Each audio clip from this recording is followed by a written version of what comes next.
সকালবেলা ঘুম থেকে উঠতে হবে। সূর্য ওঠার আগে যারা পৃথিবী চালায় ওরা দেখেন কেউ সূর্য ওঠার পরে ঘুম থেকে উঠছে কিনা? কাউকে দেখবেন না। আই চ্যালেঞ্জ ইউ, কাউকে দেখবেন না। সকালবেলা ঘুম থেকে উঠতে হবে যদি পৃথিবী নিয়ন্ত্রণ করতে হয়। যখন গোটা পৃথিবী সচল হওয়ার আগে যদি আপনার কাজ অর্ধেক না হয়ে যায় তাহলে আপনি করবেন কি? আমি এরকম আজ মিশরে এমন একজন আলেমের কথা জানি যিনি ভোর 4টা থেকে 8টা পর্যন্ত এতটুকু সময় তিনি ইবাদত করতেন, কোরআন তেলাওয়াত করতেন এবং লিখতেন। এর মধ্যে তিনি ফিকহের উপর 20 খণ্ডের একটা কি এনসাইক্লোপিডিয়া লিখেছেন এবং তাফসীর বিশাল গ্রন্থ লিখে ফেলেছেন। সকালের কাজের মধ্যে কি বারাকা? রাসূলুল্লাহ কি দোয়া করেন, আল্লাহুম্মা বারিক লি উম্মতি ফি বুকুরিহা, এ আল্লাহ আমার উম্মর সকালে বেলা বরকত দান করুন। আপনি সকালে বারাকা আপনি দান করেন। সকালের কাজে যে বারাকা, সকাল কাজ করুন। রাতে আর্লি ঘুমিয়ে পড়ুন, অথবা রাতে কমও যদি আপনি ঘুমান। ইয়াং পোলাবেন, আপনার কেন এত ঘুমাতে হবে? কি আপনার শরীরের আপনি 4-5 ঘন্টার বেশি ঘুমের প্রয়োজন কি? আপনি তাহলে কাম করবেন কি? আর কবরে যেয়ে করবেন কি? কবরে গিয়ে করবেন কি? কবরে তো ঘুমাবে নাকি? মাম্বা আসানা মিম মারকাদিনা, আমাদের ঘুম থেকে কে জাগাইলো? সূরা ইয়াসিন আছে না? মাম্বা আসানা মিম মারকাদিনা হাযা মা ওয়াদাত রহমান ওয়া সাদাকাল মুরসালুন। আল্লাহ যা বলছেন এবং নবীরা যা বলছে এটা তাই। একদল লোক ঘুমাবে বটে, তো আপনার যদি দিনদার আল্লাহ ওয়ালাদের তো এখানে ঘুমাবেন, সমস্যা কি? তো ঘুমের জন্য কবরটারে রেখে দেন, দুনিয়াতে কাজ করেন। দুনিয়াতে আপনি ঘুমের জন্য আসেন নাই। ফামশু ফি মানাকিবিহা ওয়া কুলু মির রিজকি তাও, এবং তুমি কি করো? রিজিক অন্বেষণ করো। এটা করতে হবে, দুনিয়া কাজ করতে হবে। সকালে early to bed and early to rise makes a man healthy, wealthy and wise. জ্ঞানী হতে হলে আর্লি ঘুম থেকে উঠতে হবে। রাসূল সাল্লাল্লাহু আলাইহি ওয়াসাল্লাম তার মেয়ের বলছেন, মা উঠো, কমি এবং ফাশহাদি রিজকা রাব্বিক, তুমি উঠো এবং দেখো আল্লাহ রিজিক ডিস্ট্রিবিউশন করতেছেন। এই সময় তুমি যদি রিজিক না পাও তাহলে তুমি রিজিকের সংকটে থাকবা। আর্লি ঘুম থেকে উঠেন, আর্লি ঘুম থেকে উঠে কাজ করুন। আমি যেই দিন, এমন আজকের কথা আমি বলি, সকাল থেকে আমি যতটুকু কাজ করেছি, মধ্যখানে শুধু আধা ঘন্টা এর মতো আমি একটু শুয়েছিলাম, ঘুমাতে পারি না কারণ এখানে আসতে হবে। এর মধ্যে আমি যা কাজ করেছি প্রায় ধরেন 3-4 দিনের কাজ করেছি আল্লাহর রহমতে। এ সকালে 2-3 ঘন্টা এতটুকু কাজ করার সময় এটা করতে হবে। সকালে রাসূল সাল্লাল্লাহু আলাইহি ওয়াসাল্লাম এই হাদিস যে সাহাবী বর্ণনা করেছেন, তিনি বলতেন রাসূল যেহেতু বলেছে আল্লাহ সকালের মধ্যে বরকত দিয়েছেন, আমি কি করতাম, উনি ব্যবসা করতেন, আমার লোকগুলোরে আমি বাজারে পাঠিয়ে দিতাম যখন কোনো লোক বাজারে নাই, আমি ওই সময় পাঠিয়ে দিতাম। আমি বলছি যে রাসূল যেহেতু বলছে তোমরা আগে বাজারে যাবা, সকালবেলা ভোরে ফজরের পরে সব বাজারে চলে যেত। অন্য লোকেরা যখন বাজারে যাইতো জিনিস নিয়ে, তখন তারা বাজার থেকে চলে আসতো, এর মধ্যে সব বিক্রি শেষ তাদের। কার কাছে বেচতে? আল্লাহ তাআলা প্রয়োজনে ফেরেশতা নাজিল করে দেবেন আপনার পণ্য কেনার জন্য। আল্লাহ প্রয়োজনে ফেরেশতা নাজিল করে দেন। কে কিনছে আপনি কি জানেন নাকি? ফজর জামাতে আদায় করলো না এবং এশা জামাতে আদায় করলো না, ও তো মুসলমানই, ও তো মুনাফিক নাকি? আল্লাহ রাসূল বলেন নাই, আসকালুস সালাতি আলাল মুনাফিকিনা সালাতুল ফজর ওয়া সালাতুল ইশা, ফজরের নামাজ এবং এশার নামাজ যে মুনাফিকদের জন্য খুবই কঠিন। এই 2 নামাজ ওরা পড়তে পারে না, বাকিগুলো পড়তে পারে, বাকিগুলো তারা পড়তে পারে, খুবই কঠিন। অতএব এটা তো মুনাফিকের চরিত্র। লাউ ইয়ালামুনা মা ফীহিমা লাআতাহুমা ওয়া রাহাবুন, যদি তারা জানতো এই 2 নামাজের মধ্যে আমি কি বরকত রাখছি, রাসূল সাল্লাল্লাহু আলাইহি ওয়াসাল্লাম বলছেন আল্লাহ এই 2 নামাজের মধ্যে কি বরকত রাখছে, তাইলে তারা প্রয়োজনে হামাগুড়ি দিয়ে হলেও তার মসজিদে এসে উপস্থিত হতো নামাজ পড়ার জন্য।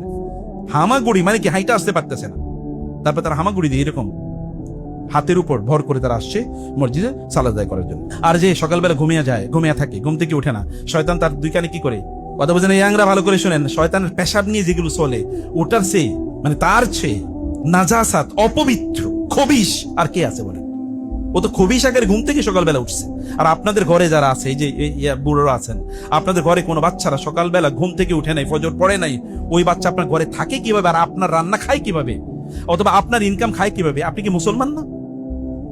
মুসলমান হলে আপনার ঘরে থাকে কেমন এরকম মানুষ? তাহলে আমাদের ইমানে প্রবলেম, আমাদের দিনদারিতে প্রবলেম আছে, কমিটমেন্টে প্রবলেম আছে। সকালে সবাইকে পিটিয়ে প্রয়োজনে ঘুম থেকে উঠান, উঠো, আমি তোমার জন্য এখানে দিন রাত খাটবো আর তুমি এখানে ঘুমিয়ে থাকবো, অসম্ভব, হতেই পারে না। পুরুষ হন, পুরুষ। হাফ লেডি হয়ে কোনো লাভ নেই, এর দুনিয়াও চলবে না, আখিরাতও চলবে। পুরুষ হন, পৌরুষত্ব এর প্রয়োজন আছে, ফ্যামিলির জন্য খরচ করে। কিছু লোক আছে কি, তারা ইনকাম করে সব ব্যাংকে রাখার জন্য। আরে ভাই, আপনি তো বিয়ে করছেন, রাসূল সাল্লাল্লাহু আলাইহি ওয়াসাল্লাম বলেছেন তোমরা বিয়ে করো। নারীরা কি নিয়ে আসে? ফাইন্নাহুন্না ইয়াতিনা বিরিজক, মহিলারা কি নিয়ে আসে? রিজিক নিয়ে আসে। পোলাপাইন বিয়ে করবে না, সে চাকরি বাকরি করবো, এরপরে ফ্ল্যাট করবে, বাড়ি করবে, গাড়ি করবে, নামের সাথে এই লাগাই বসে রাখবে, তার বিয়ে করবে। মিয়া, তখন তো তুমি বুড়া, তোমার বিয়ে করার দরকার কি? তোমার বুড়া মানুষের বিয়ে করার দরকার কি? বিয়ে তো করবে যুবকরা। আর বিয়ে করলে আল্লাহ বলছে রিজিক বাড়িয়ে দেন, আর ও রিজিকের টেনশনে বিয়ে করে না। কেমন উল্টা কথা চলতেছে। আল্লাহ বলছে বিয়ে করলে কি রিজিক বাড়িয়ে দেবেন, আর ওরা বলছে আমার রিজিক নাই যেহেতু আমি বিয়ে করতেছি না। তাহলে উল্টা পথে চলছে। কারণ মহিলারা রিজিক নিয়ে আসে, সন্তান হলে রিজিক বাড়ে। জিজ্ঞেস করে দেখেন যাদের হয়েছে তাদের বাড়ছে কিনা। আল্লাহ ব্যবস্থা করবেন, আল্লাহ কি ও রিজিক দিয়ে তারে বানান নাই? রিজিক আল্লাহ সুবহানাহু ওয়া তাআলা বাড়িয়ে দেবেন। সাদাকা করবেন। এবং আত্মীয় স্বজনের জন্য, কোন মানুষ আত্মীয় স্বজনের সাথে সম্পর্ক নাই, তার রিজিকের মধ্যে কোনোদিন বারাকা হবে না, আল্লাহর কসম করে বলছি। রাসূলুল্লাহ বলেছেন কেউ যদি চায় তার হায়াতের মধ্যে বরকত হোক, তার রিজিকের মধ্যে বারাক হোক, তাহলে তার আত্মীয় স্বজনের সাথে কি যেন সম্পর্ক রাখে। আজকেই যাবেন, কোন কোন আত্মীয়ের সাথে যোগাযোগ নাই তাদেরকে ফোন করেন, কথা বলেন। প্রয়োজনে তার মোবাইলে 100 টাকা পাঠিয়ে দেন, ভাই আমি পাঠাইলাম, সমস্যা কি? আপনি পাঠান। এক আলেমের কাছে একজন এসে বললো যে আমার সংসার চলে না, যে টাকা পাই এই সংসার চলে না। বলে তুমি এখন থেকে প্রতিদিন সাদাকা করবা। বলে আমার সংসারই চলে না। বলে আমি বলছি তুমি সাদাকা করবা। উনি 1 মাস পরে এসে দেখে বললেন, এইবার হুজুরের সাথে দেখা করছেন, বলে যে আমার যে রিজিক কোত্থেকে বাড়ছে আমি তো জানি না, আমি তো টাকা দিতেছি কিন্তু টাকা বাড়লো কোত্থেকে? বাড়ানো মালিককে। কেউ যদি দেয় তাহলে আল্লাহ বলছেন না যে আমি 700 গুণ বাড়িয়ে দিই? সূরা বাকারে বলছে না, মাসাল্লাযিনা ইউনফিকুনা আমওয়ালাহুম, দান করেন, আত্মীয় স্বজনের সাথে যোগাযোগ রাখেন। আত্মীয় স্বজন আমি আমার স্বাস্থ্য বাইরে দেখতে পারি না, কাজিন দেখতে পারি না, ভাইরা আমার সাথে খারাপ আচরণ করছে, মা আমার সাথে খারাপ আচরণ করছে, বাবা আমার সাথে খারাপ আচরণ করছে, আমাকে সম্পদ কম দিয়েছে, ভাইরা আমার সাথে গাদ্দারি করছে, এগুলো বলে তাদের সাথে যোগাযোগ রাখেন না। আপনাকে আল্লাহ তাআলা আজীবন এইরকম সংকটের মধ্যে রাখবে। যোগাযোগ করেন, কে কোথায় আছে তাকে ফোন দেন, কথা বলেন, তার জন্য কিছু। কেবলমাত্র ওই হিন্দুদের মতো করে বেড়াইতে যাইবেন না, গিয়ে খাবেন নাকি খেয়ে আসছেন, বুঝেন নাই? ক্যালকাটাতে গেলে দাদা গিয়ে খাবে নাকি খেয়ে আসছো, মানে এখানে খাওয়াবে না। আবার নেওয়ার সময় দাদা তুমি কি খাবা, তাহলে 1 পিস মাংস নিয়ে যাবে, 1 পিস মাছ নিয়ে যাবে। যখন কোথাও যাবেন একটু কিছু হাদিয়া নিয়ে যান, সাথে কিছু দিয়ে আইসেন। এগুলো আপনার জন্য বরকতের কারণ, বুঝতে পারছেন? এগুলো বরকত কারণ। অতএব আপনি যদি যত বেশি আপনি দান করবেন, যত বেশি আপনি সাদাকা করবেন, দান এবং সাদাকার কারণে আল্লাহ সুবহানাহু ওয়া তাআলা আপনার রিজিক অনেক অনেক বাড়িয়ে দেবেন। যা পারেন দেবেন। আত্মীয় স্বজনের জন্য বেশি বেশি করবেন, পিতামাতার জন্য করবেন। এখন আমাদের ফ্যামিলি লাইফে সবচেয়ে বড় ক্রাইসিস কি জানেন আপনারা? স্বামী স্ত্রীর সাথে কি নাই, বন্ধন নাই। একজন আরেকজনের মনে যেন মহাশত্রু। একজন আরেকজনের কথা শুনলেই মনে যেন এখনই কি মারামারি লেগেছে, মানে বারুদ আগুন জ্বালিয়ে দিতেছে। কেউ কারো কথা একটাও নিতে পারে না, এমন ভয়ঙ্কর একটা অবস্থা যাচ্ছে না? অধিকাংশ লোক কি দিন আর কি বেদিন, কি মুসলমান আর কি নামদারি মুসলমান বা খ্রিস্টীয় মুসলমান, কি কোনো পার্থক্য নেই। সবগুলো চরিত্র, বাসা বাড়িগুলো এরকম হয়ে গেছে। তাহলে মূল সমস্যা হলো যে কোরআন নাই। কোরআন যখন না থাকবে তখন এর বিপরীত 5টা জিনিস করবে। শয়তান আসবে, ফেরেশতারা দূর হয়ে যাবে, কল্যাণ কমে যাবে, অকল্যাণ বাড়তে থাকবে, এবং কি আপনার বাসায় মন টিকবে না, আপনার স্ত্রী পরকীয়া করবে, আপনি পরকীয়া করবেন, লোকের এরকম জায়গায় চলে যাবে। প্রিয় কোরআনের সাথে কোরআন পড়েন প্লিজ, কোরআন পড়েন, তেলাওয়াত করেন, তেলাওয়াত শুনেন। প্রতিদিন সকালে আধা ঘন্টা কোরআন তেলাওয়াত করবেন। ঘুমের আগে নবীজি সাল্লাল্লাহু আলাইহি সাল্লাম সূরাতুস সাজদা এবং সূরাতুল মুলক সারা তিনি কোনোদিন শুইছেন, ঘুমাইছেন? আপনাদের চেয়ে কি তিনি কম ব্যস্ত না বেশি ব্যস্ত? আপনারা আমার কথা বুঝুন। নবীজি কি আমাদের চেয়ে কম ব্যস্ত না বেশি ব্যস্ত ছিল? তার স্ত্রী ছিল কয়জন? সর্বনিম্ন একসাথে 9 জন। আমরা তো একজন নিয়েই প্রতিদিন প্রায় পাগলা গারদে যাওয়ার মতো অবস্থা হয়ে যায়। আর 9 জন নিয়ে তিনি কেমনে থাকলেন? মহিলারা তো মহিলাই, নারীরা তো নারী। নারীদের মধ্যে কিছু জিনিস আছে স্পেশাল, এটা সবার মধ্যে আছে। এটা আপনার মার মধ্যে আছে, আপনার স্ত্রীর মধ্যে আছে, আপনার বোনের মধ্যে আছে, আপনার মেয়ের মধ্যেও আছে, সবার মধ্যে। নারী মানি এর মধ্যে আছে। রাসূলের নারীদের মধ্যে কিছু ছিল এরকম রাদিয়াল্লাহু তাআলা আনহুম, যদি তারা আমাদের মা, গোটা মুসলিম উম্মার মা, তারা নারী হওয়ার কারণে কিছু জিনিস ছিল। যেমন রাসূল সাল্লাল্লাহু আলাইহি ওয়াসাল্লাম একবার তো রাগ করে 1 মাস কি গিয়ে মসজিদে থাকলেন না, যেটাকে মানে সাহাবায়ে কেরাম মনে করেছেন রাসূল বুঝি তাদেরকে তালাকই দিয়ে দিয়েছিলেন। ইয়া আইয়ুহান নাবিয়্যু লিমা তুহারিমু, সূরাতুল তাহরিম, লিমা তুহারিমু মা আহাল্লাল্লাহু লাক তাবতাগি মারদাতা আজওয়াজিক আল্লাহু গফুরুর রহিম। এই সূরা আল্লাহ তাআলা নাযিল করে দিয়েছেন ওই প্রেক্ষাপটে। তো আপনারা তাইলে তারপরও শান্তি, কি শান্তি? এরপরও তার স্ত্রীর সাথে তার রিলেশনের লেভেল কি? সুবহানাল্লাহ। কোরআনকে ব্যাপকভাবে চর্চা করেন। কোরআন যদি আপনার ঘরে চর্চা হয় তাহলে ঘরটা কি আলোকিত ঘরে রূপান্তরিত হবে, বরকতওয়ালা ঘরে রূপান্তরিত হবে, শয়তানগুলো দূরে সরে যাবে। তাহলে সন্তানগুলো দিনদার হবে, আল্লাহওয়ালা হবে, আপনার চোখটাকে প্রশান্ত করে এরকম সন্তান হবে। বাবারা ভালো হয়ে যান, কোরআন তেলাওয়াত করেন, পড়েন।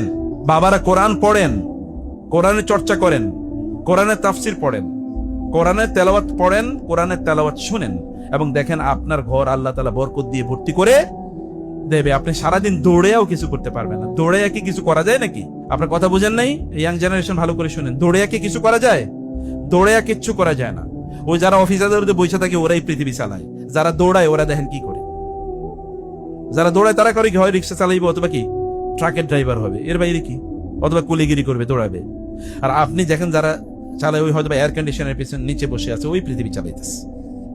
দৌড়ে কিছু করা যায় না। তোমরা দৌড়াও আল্লাহর দিকে, আল্লাহর ক্ষমার দিকে, জান্নাতের দিকে, এই দিকে দৌড়াও।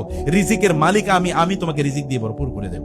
ইন্নাল কোরআন গানা লা ফাকরা বা'দাহু ওয়া লা গানা দুনাহু, যে কোরআন আপনাকে এমন ধনী বানিয়ে দেবে যে আর কোনোদিন আপনি গরিব হবেন না।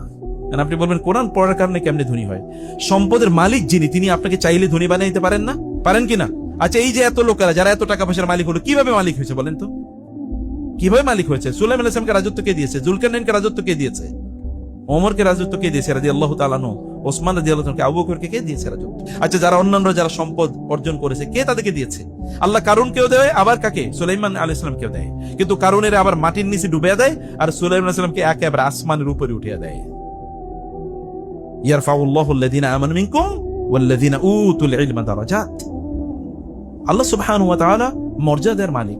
কোরআন সূরা জারিয়াত আল্লাহ তাআলা বলেছে, আমার খুবই প্রিয় আয়াত, ওয়াফিস সামাই রিজকুকুম ওয়া মা তুআদুন। রিজিক আসে কোত্থেকে?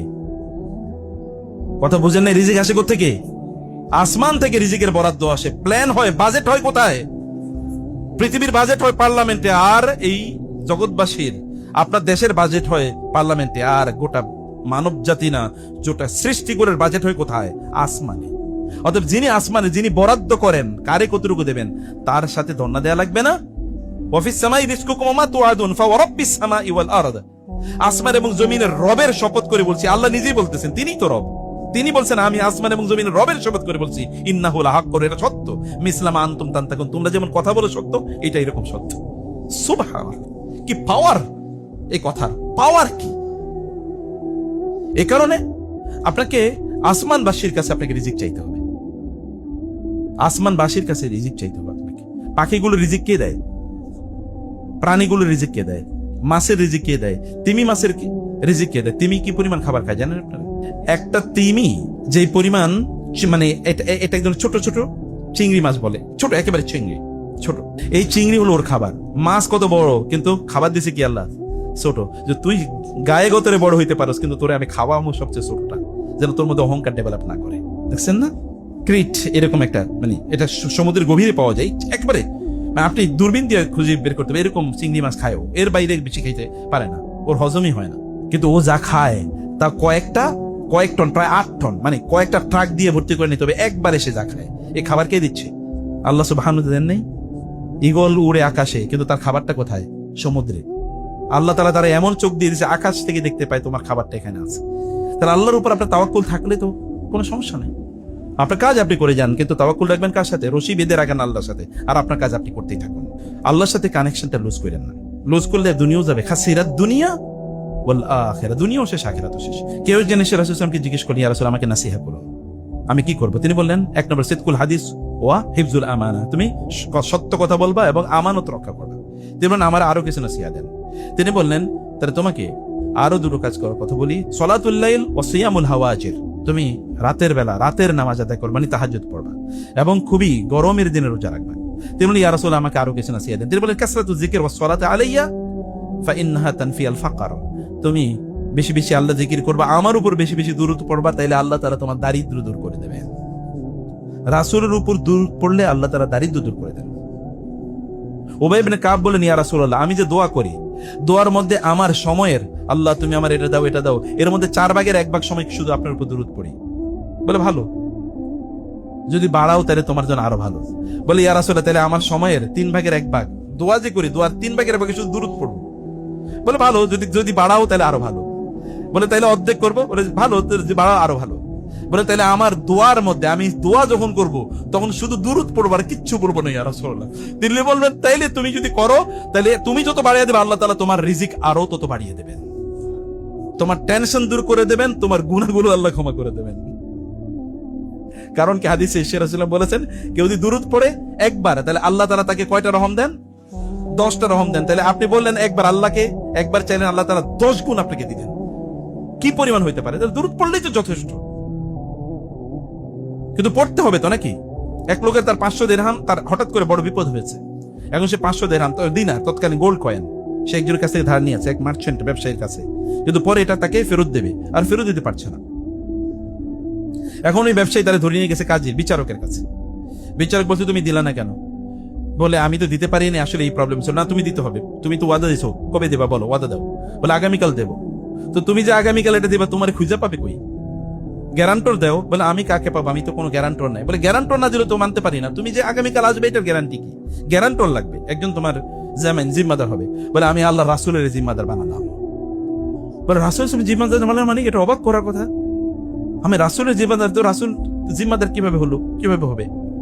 বলে আমি রাসূলকে জিম্মাদার বানালাম এবং আমি বললাম, হে আল্লাহ, আমি তোমার রাসূলের জিম্মাদার বানাইছি, আমি যদি আগামীকাল না আসি তাহলে তোমার রাসূলের উম্মতের খাতা থেকে আমার নাম খারিজ করে দিও। তিনি যখন এই কথা বলছেন, বিচারক একটু মুভড, এত বড় কথা বলছে, আচ্ছা ঠিক আছে যাও। আর এরপর আর কি বলবে? বিচারক তাকে পাঠিয়ে দিয়েছে। তিনি গিয়ে তার স্ত্রীর বললেন যে অবস্থাতেই আমি আর রাসূলের জিম্মাদার বানিয়ে আসছি। বলে যে রাসূলের জিম্মাদার বানাইছে, তাহলে তো রাসূলের টেনশন, আমাদের টেনশন কি? এটা রাসূলের টেনশন। তাহলে চলো আমরা আজকে সারা রাত কেবল দুরূদ পড়বো, আর কিচ্ছু করবো না। তো রাসূলের জিম্মাদার বানাইছে, এবার তার উপর দুরূদ পড়তে থাকবো। সারা রাত তারা দুরূদ পড়লো, দুরূদ পড়তে গিয়ে একটু হালকা ঝিমিয়ে ঘুমায় পড়েছে। এর মধ্যে দেখলো রাসূল সাল্লাল্লাহু আলাইহি ওয়াসাল্লাম তাকে বলছেন যে তুমি যাও, এখানকার যে গভর্নরের কাছে গিয়ে বলবা যে তোমার যেন 500 দিনার দেয়। তিনি বলছেন, আমি তাকে জিজ্ঞেস করলাম, ইয়া রাসূলুল্লাহ, আমি কেমনে গিয়ে তারে বলবো? সে এটার প্রমাণ কি? বলে তুমি তাকে গিয়ে বলবা যে প্রতি রাতে সে আমার উপর 1000 বার দুরূদ পড়ে আমার জন্য, কিন্তু সে গত রাতে পড়ে না, এটার কাফারা দেবে 500 দিনার। তিনি গেছেন, এবার গিয়ে এবার ইয়ের সাথে দেখা করেছেন, গভর্নরের সাথে। গভর্নর তাকে দেখার পরে বলল যে এই আপনার কথাই তো আমার বলছে, আমি তো গত রাতে একটা ভুল করছিলাম। রাসূল সাল্লাল্লাহু আমাকে বলছেন আপনাকে যেন আমি 2500 দিনার দেই, 2500 দিনার। আমি যে ভুল করছি এটা যেন 2500 দিনার দেয়। আসেন আসেন, আপনি 2500 দিনার দিয়ে দেবেন। এই 2500 দিনার আইসে 500 দিনারের জন্য, উনি 2500 দিনার নিয়ে অলরেডি চলে যাচ্ছে। এবার কাজীর কাছে গেছে। কাজীর কাছে যাওয়ার পরে কাজী বলল যে ভাই, তুমি তো বড় একটা বিপদ গড়াইছো, আমি তো গত রাতে স্বপ্নে দেখছি রাসূল সাল্লাল্লাহু আলাইহি ওয়াসাল্লামের, অতএব আমি তোমার দিনার নিতে পারবো না, আমি তোমার পক্ষে ওই লোকের দিনারটা দিয়ে দেবো। এখন ওই লোকে এই সময় যে পাওনাদার, সেই সময় ঢুকছে। সে ঢুকার পরে যখন আসলে এরকম আলোচনা করে, বলে ঘটনা এরকম ঘটছে, আমি তার দিনার নেবই না, বরং আমি তার এক্সট্রা আরো 500 দিনার দিয়ে দিলাম। এবার কত হয়েছে দেখেছেন কিভাবে আল্লাহ রাসূলের উপর দরুদ যদি কোনো মানুষ পড়ে, সত্যি বিলিভ মি, আমার ব্যক্তি জীবনে এরকম বহু সমস্যার সমাধান হয়ে গেছে দরুদের কারণে। রাসূল বলেছেন, ইজান ইউকফা হাম্মুক ওয়া ইউগফারু লাকা যামবুক, তাহলে আল্লাহ তাআলা তোমার টেনশন দূর করে দেবেন, দুরুদই তোমার টেনশনের জন্য যথেষ্ট হয়ে যাবে, এবং আল্লাহ তাআলা তোমার গুনাহগুলো এর মাধ্যমে মাফ করে দেবেন। প্রিয় ভাই বোন, নিজের উপর জুলুম করেন না প্লিজ। নিজের টেনশনে রাখে। অধিকাংশ লোকের চুল পাকে কি কারণে? কি কারণে? টেনশনে। নবীজি সাল্লাল্লাহু আলাইহি ওয়াসাল্লাম নিজেই বলেছেন, শাইয়াবাতনি হুদু ওয়া আখওয়াতুহা ওয়াল মুরসালাত ওয়াল ওয়াকিআ। সূরা ওয়াকিআ, সূরা মুরসালাত, সূরা হুদ, এই সূরাগুলো আমারে বৃদ্ধ বানিয়ে দিয়েছে। মানে এই সূরাগুলোতে কিয়ামতের আলোচনা আছে, তো এটা পড়ে আমি ভয় পাইছি। অথচ যখন তিনি মারা যান তখন তার সব মিলিয়ে সাহাবায়ে কেরাম বলেছেন 16 থেকে 18টা চুল এবং দাড়ি পাকছে মাত্র, যখন তিনি ইন্তেকাল করেন। অথচ রাসূল আল্লাহ তাআলা বলেছেন, লাআল্লাকা বাখিউন নাফসাকা আল্লা ইয়াকুনু মুমিনিন ফালাআল্লাকা বাখিউন নাফসাকা আলা আথারিহিম ইল্লাম ইউমিনু বিহাদাল হাদিসি আসাফা। আপনি মনে হচ্ছে যেন নিজেকে মেরে ফেলবেন টেনশনে, কারণ এরা মুসলমান হচ্ছে না, এরা ইসলাম গ্রহণ করছে না। তারপরও তার অবস্থায়, কারণ তিনি বারবার কার কাছে তার কথা বলতেন? আল্লাহর কাছে বলতেন। ভাইরা, এই কারণে আমি আপনাদেরকে বলবো যে আপনারা প্লিজ রাসূলের উপর বেশি বেশি দুরূদ পড়ুন। মান ক্বারাআল কুরআন ওয়া হামিদার রাব্ব ওয়া সাল্লা আলা নবী ফাকাদ তালাবাল খায়রা মিন মাকামিনি।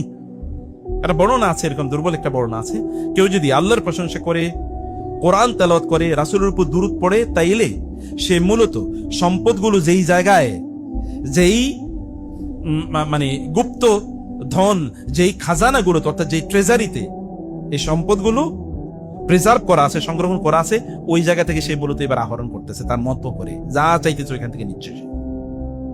কারণ ওগুলো সব এখানে প্রিজার্ভ করা আছে, সংরক্ষণ করছে, ওইখান থেকে সে সম্পদ নিচ্ছে। সেই 3টা কাজ যদি পড়ে, একটা হলো আল্লাহর প্রশংসা, রাসূলের উপর দুরূদ এবং কি কোরআন তেলাওয়াত। এটা আমাদের যতদূর সম্ভব এই জায়গাগুলোতে কোনোভাবে কমতি করা কোনোভাবে ঠিক হবে না, প্রিয় ভাইরা। এবং 3 নম্বরের যে বিষয়টা এর সাথে আরো সম্পৃক্ত, তা হলো ইস্তিগফার করা। আস্তাগফিরুল্লাহ, আস্তাগফিরুল্লাহ, আস্তাগফিরুল্লাহ। আমি বলি যে আপনাদেরকে প্রেসক্রিপশন, তা হলো প্রতিদিন 1000 বার আস্তাগফিরুল্লাহ, আস্তাগফিরুল্লাহ, এতটুকু বলবেন। কি বলবেন? আস্তাগফিরুল্লাহ, আস্তাগফিরুল্লাহ। কতবার বলবেন? 1000 বার। প্রতিদিন 1000 বার বলবেন সাল্লাল্লাহু আলাইহি ওয়াসাল্লাম, সাল্লাল্লাহু আলাইহি ওয়াসাল্লাম। এখন থেকে পড়েন, 1 মাস পড়েন, 1 সপ্তাহ পড়েন, দেখেন আপনার জীবনে কি ঘটে। শুধু দেখেন, জাস্ট